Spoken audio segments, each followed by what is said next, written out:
ஸல்லல்லாஹு அலைஹி வஸல்லம் புதன்கிழமை அடக்கம் செய்யப்பட்டார்கள்.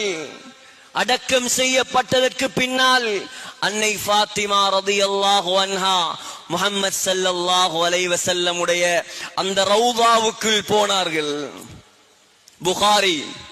புகாரியை பேசுகிறேன்.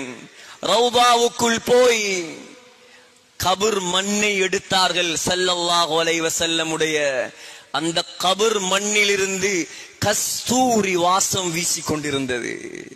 சொன்னார், மாதா அலா மன் ஷம்ம துர்பத அஹ்மதா. யார் முஹம்மது ஸல்லல்லாஹு அலைஹி வஸல்லம் உடைய கபர் மண்ணை நுகர்ந்து பார்க்கிறாரோ, யார் நபியின் கபர் மண்ணை மோந்தாரோ, அல்லா யஷும்ம மதஸ்ஸமானி கவாலியா, அவன் மௌத்து வரைக்கும் வேற எந்த வாசத்தையும் மோர தேவையில்லை. ஏன்? கஸ்தூரி வாசம் அடிக்குது.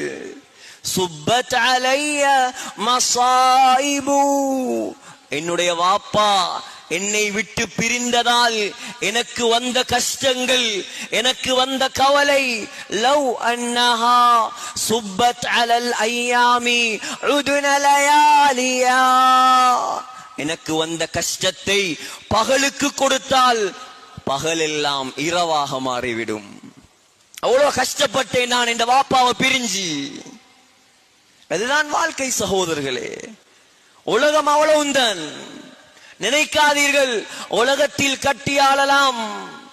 நிகழ்வுகளுக்கு சொந்தக்காரன் அல்லாஹ், மௌத்தாக்குவன் அல்லாஹ், ஹயாத்தாக்குவன் அல்லாஹ், உலகத்துக்கு சொந்தக்காரன் அல்லாஹ். வஅன்ன இலா ரப்பிக்கல் முன்தஹா, அல்லாஹ் சொல்கிறான்.